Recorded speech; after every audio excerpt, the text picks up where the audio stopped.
8 minutes en direct sur TV Finance et Boursorama. Nous allons faire le point sur les market movers ce matin avec Antoine Quesada, trader, formateur et coach. Bonjour Antoine. Bonjour Nicolas. Alors 3 market movers ce matin, Safran, Saint-Gobain et Thales. Bon, on va commencer avec Safran.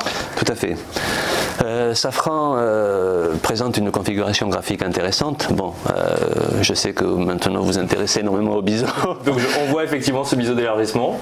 Attention, il y avait d'essoufflement. Voilà, un biseau d'essoufflement, donc avec ce rétrécissement sur cette tendance baissière en journalier. Hein. Évidemment, la cassure s'est faite par le haut et là, ça fait déjà pas mal de temps puisque c'est depuis le début de l'année. En fait, c'est conforme à ce qu'a fait le CAC 40, hein, puisque énormément d'actions ont provoqué la situation du CAC 40. Donc, ce que je voulais simplement montrer ici, c'est que, pour parler du présent, parce que c'est ça qui intéresse nos auditeurs, j'imagine, c'est que Safran a fait un plus haut historique à 122,25 €, hein, qui est le sommet qu'on a complètement à gauche, et que là, Safran retente en fait une approche vers ses plus hauts sommets historiques.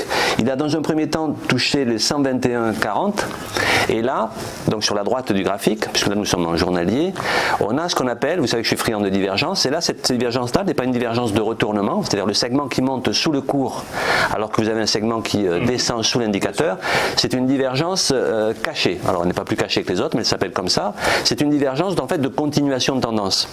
Et donc le fait d'avoir ce mouvement après cette respiration qui repart à la hausse avec ce décalage de formation des segments sous l'indicateur et sous le cours, laisse entendre qu'il y a encore un petit potentiel de hausse, mais ce potentiel de hausse, il va être de toute façon un peu limité par la grande oblique, très légèrement oblique qui est en rouge ici, puisque nous avons tapé 2 points hauts, hein, le 122 historique sur la gauche et le 121,40. Donc si j'avais un conseil à donner aux auditeurs qui, je l'espère, ont profité depuis plus d'un mois de cette sortie de biseau qui est une figure très importante, hein, puisqu'un essoufflement d'une tendance baissière, quand ça repart dans l'autre sens, et en plus, cette sortie s'est faite avec une divergence haussière classique. C'est un peu conforme au CAC 40, hein, ça reprend l'analyse du CAC 40. Donc effectivement, je pense que l'on peut atteindre de nouveau la zone des 121,40, on en est proche, et au-delà, ça sera difficile.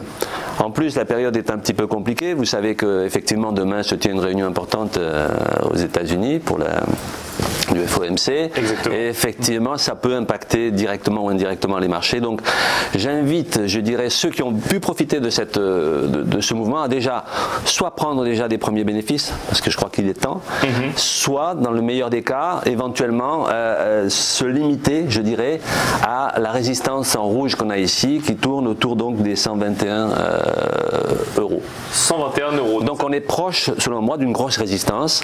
Donc si on a acheté déjà depuis plusieurs semaines, il est temps de prendre ses bénéfices.